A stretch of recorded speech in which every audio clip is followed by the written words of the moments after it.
Capital Global con René Palacios. Sean ustedes bienvenidos a esto que es Capital Global. Estamos en Efecto Televisión, estamos en Capital Media. Mi nombre es René Palacios y como siempre le agradezco enormemente que me acompañe.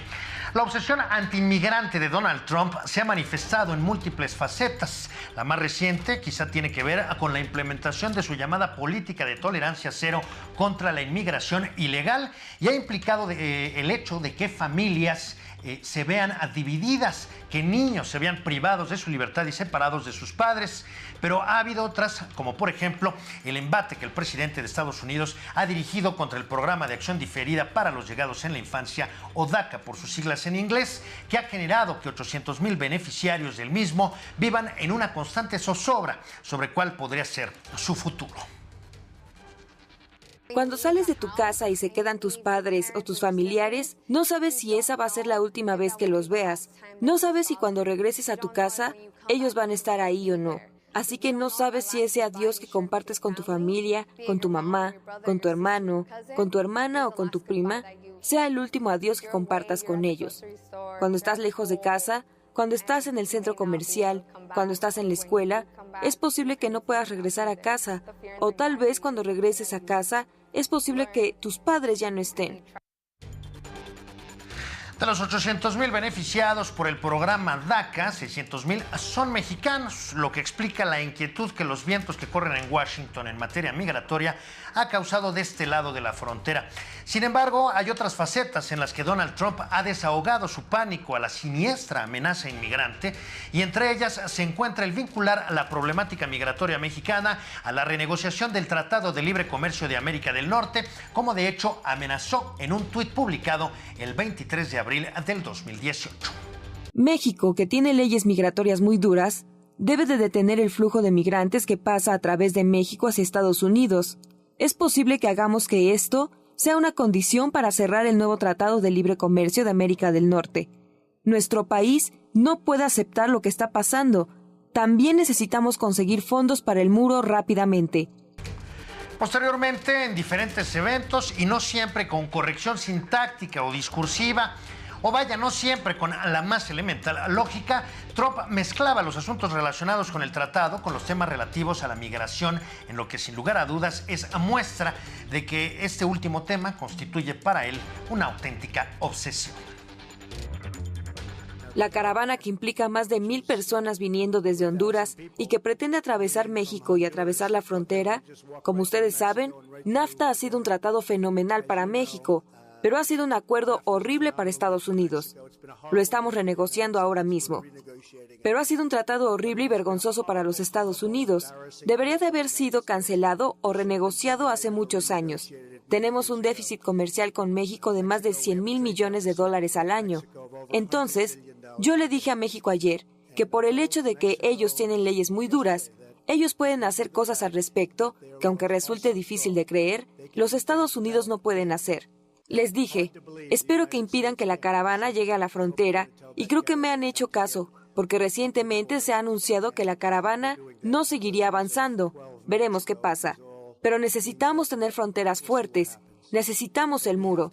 Ya empezamos a construir el muro. Como ustedes saben, tenemos $1,000 millones destinados al muro y a reparar partes del muro ya existente que se está cayendo y que no fue el apropiado desde el primer momento.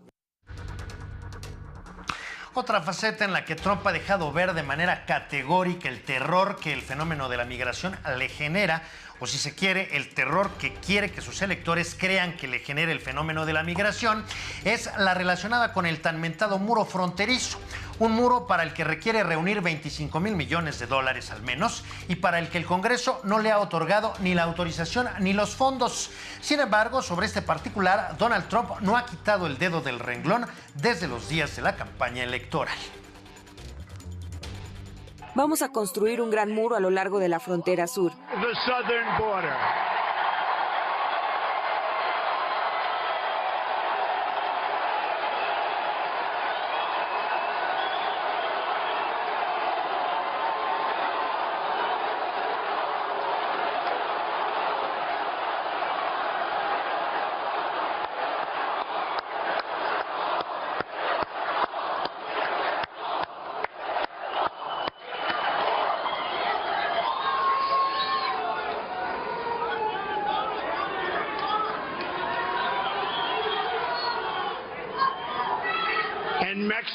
Y México va a pagar por el muro.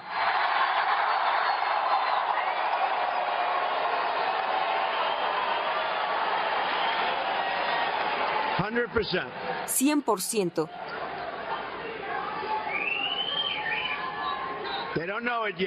Todavía no lo saben, pero van a pagar por el muro. Son un gran pueblo y tienen grandes líderes, pero van a pagar por el muro. Desde el primer día vamos a empezar a trabajar en un muro físico, impenetrable, alto, poderoso, hermoso muro de la frontera sur.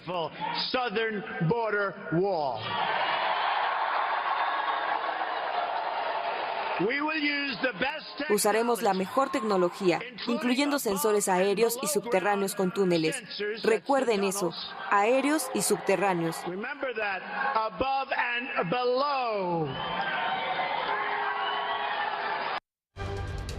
Hermoso muro de la frontera sur con el que sueña Donald Trump. En fin, estas posturas oficialmente contrarias a la migración indocumentada, pero realmente más bien opuestas a la migración en general y en realidad a todo aquello que sea distinto, ha potenciado en el seno de la sociedad estadounidense a sectores ultrarradicales, xenófobos, racistas, excluyentes, hostiles y en ocasiones incluso violentos, que se han dejado llevar por las declaraciones de Trump, que en muchos de los casos están completamente divorciadas de la realidad. Y para muestra, basta el siguiente botón. En enero, el Departamento de Policía de Los Ángeles detuvo a un inmigrante ilegal de México por posesión de drogas. En lugar de actuar de acuerdo a las políticas del gobierno federal, lo dejaron libre y solo unas semanas después lo arrestaron otra vez, en esta ocasión por asesinato. Así que ellos lo arrestaron, lo tuvieron, lo dejaron ir. Ustedes ya lo vieron, lo dejaron. De acuerdo con el ejemplo de Donald Trump, los migrantes ilegales procedentes de México son asesinos, o al menos muchos de ellos lo son, o tienen una gran probabilidad de convertirse en asesinos. Lo cierto, sin embargo, es que la tasa de criminalidad entre mexicanos indocumentados en Estados Unidos es mucho menor que la tasa de criminalidad entre estadounidenses nacidos en la Unión Americana y con varias generaciones detrás. Es decir, el ejemplo de Trump es mañoso y engañoso y distorsiona la percepción que de la realidad tiene la gente. De eso se aprovechó Donald Trump durante la campaña y por eso logró llegar a la Casa Blanca, y de ello se ha seguido aprovechando a lo largo de lo que lleva de su administración, y por ello sigue manteniendo el apoyo de los sectores más retardatarios y conservadores de la sociedad estadounidense. Todo ello ha generado una situación de rechazo y de temor para la comunidad hispana en general y mexicana en particular, a la que el gobierno mexicano ha tenido que responder en cada caso de forma muy cuidada. Y es que cuando de lidiar con Donald Trump se trata, francamente, no hay recetas.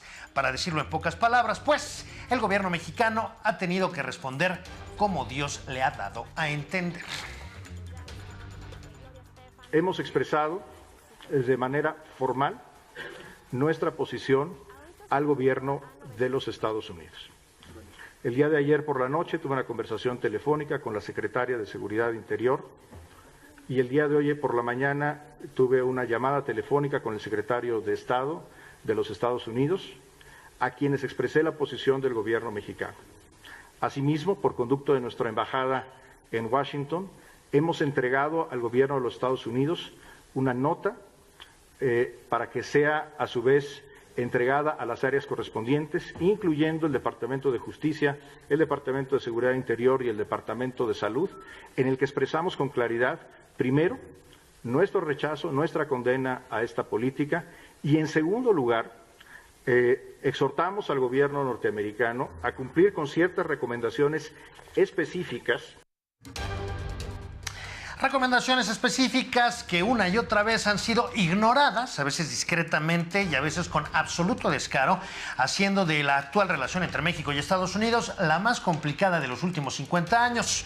Una faceta más de las formas en que Donald Trump ha garantizado que su interés por la fortificación de la frontera esté presente en la agenda política cotidiana estadounidense fue el anuncio realizado el 4 de abril del 2018 de su intención de militarizar la línea divisoria entre México y Estados Unidos. En aquel momento, así se expresó el presidente Donald Trump desde la Casa Blanca. La frontera mexicana está muy desprotegida por nuestras leyes. Tenemos una legislación migratoria horrible y muy insegura en Estados Unidos, y vamos a hacer algo al respecto. Esperamos que pronto el Congreso se ponga a trabajar y genere las leyes poderosas que necesitamos, como las que tiene México, como las que tiene Canadá y como las que casi todos los países tienen. Nosotros no tenemos leyes. Nosotros tenemos un sistema de atrapa y suelta. Los atrapas y los liberas inmediatamente, y la gente regresa años después y alegan ante un tribunal que nunca estuvieron aquí. Por lo tanto, estamos preparando al ejército para que asegure la frontera entre México y Estados Unidos. Tendremos una reunión hoy mismo con el general Mattis y el resto del equipo, y creo que es algo que tenemos que hacer. La amenaza de militarizar la frontera, como era de esperarse, generó en México reacciones furibundas. Un despliegue de tropas a lo largo de la frontera entre dos naciones no puede ser leído en ninguna parte del planeta y bajo ninguna circunstancia como un gesto amistoso, sino muy por el contrario. Por esta razón, la declaración del presidente Trump en el sentido de que se reuniría con el secretario de Defensa, el general James Mattis, para materializar esta militarización de la línea divisoria entre nuestro país y la Unión Americana, requirió de una respuesta al más alto nivel, respuesta que por lo demás tampoco sirvió de gran cosa. Presidente Trump, si usted quiere llegar a acuerdos con México, estamos listos. Como lo hemos demostrado hasta ahora, siempre dispuestos a dialogar con seriedad, de buena fe y con espíritu constructivo. Si sus recientes declaraciones derivan de una frustración por asuntos de política interna, de sus leyes o de su Congreso, diríjase a ellos, no a los mexicanos. No vamos a permitir que la retórica negativa defina nuestras acciones. Solo actuaremos en el mejor interés de los mexicanos. Evocando las palabras de un gran presidente de los Estados Unidos de América, no tendremos miedo a negociar, pero nunca vamos a negociar con miedo. Estamos convencidos de que poniéndonos de acuerdo, como amigos, socios y buenos vecinos, a ambos países nos va a ir mucho mejor que confrontándonos. Estamos listos para negociar, sí, pero siempre partiendo de la base del respeto mutuo. Lamentablemente esa palabra, respeto, pues no está dentro del vocabulario del presidente Donald Trump, a excepción, claro está, de cuando se trata del respeto hacia él, hacia su persona. Prueba de ello es que después del mensaje del presidente Enrique Peña Nieto, la titular del Departamento de Seguridad Interior de la Unión Americana, Kirstjen Nielsen, compareció ante los medios para detallar en qué consistiría esta militarización de la frontera, que básicamente implicaría el despliegue a lo largo de la misma de la Guardia Nacional. Seguimos viendo niveles inaceptables de tráfico de drogas, actividad de grupos delincuenciales, organizaciones criminales transnacionales e inmigración ilegal a lo largo de nuestra frontera. Todo esto amenaza no solo a la seguridad de nuestras comunidades y de nuestros niños, sino que también amenaza el imperio de la ley. Y ese es un valor sobre el que este país se fundó y es, por lo tanto, tiempo de actuar. Y vamos a hablar un poco sobre eso. En un esfuerzo por combatir esas amenazas, el presidente ha dado la instrucción de que el Departamento de Defensa y el Departamento de Seguridad Interior trabajen conjuntamente con los gobernadores para desplegar a la Guardia Nacional a lo largo de la frontera suroccidental, con objeto de apoyar a la patrulla fronteriza. El presidente firmará esta misma tarde una orden ejecutiva para tal efecto. Esta animosidad en la relación bilateral ha impactado, y vaya que de manera importante, en la realidad cotidiana de nuestros connacionales en la Unión Americana, y todo ello ha constituido un reto para el personal diplomático y consular de México destacado en el territorio estadounidense. Sobre ello, hace ya algún tiempo pudimos charlar con Rafael Laviaga, jefe de la sección consular de la Embajada de México en Estados Unidos, y parte de esa charla la compartiremos con usted al regresar de este corte. Pero antes, quiero dejarlo con esta pieza interpretada por el dueto Bertín y Lalo, y que habla justamente de la ley Simpson-Rodino, una legislación migratoria que se aprobó en la Unión Americana en la década de los 80 durante la presidencia de Ronald Reagan, y que de alguna forma refleja el hecho de que esta problemática migratoria bilateral nacional es un asunto de larga data. Estamos en Capital Global, estamos en Efecto Televisión. Pausa, regresamos con más. Esos diablos de gringuitos no dan paso al campesino. No sé de dónde sacaron esa ley Simpson-Rodino.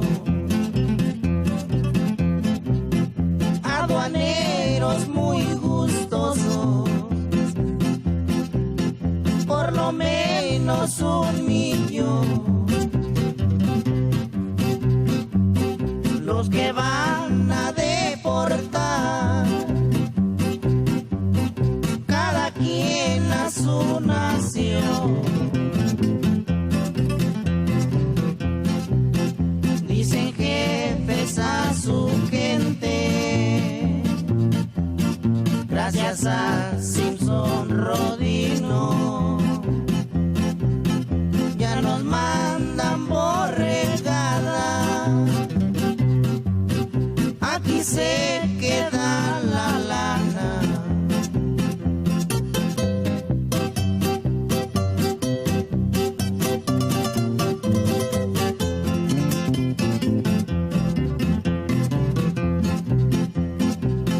Contra la Simpson Rodino, mucho a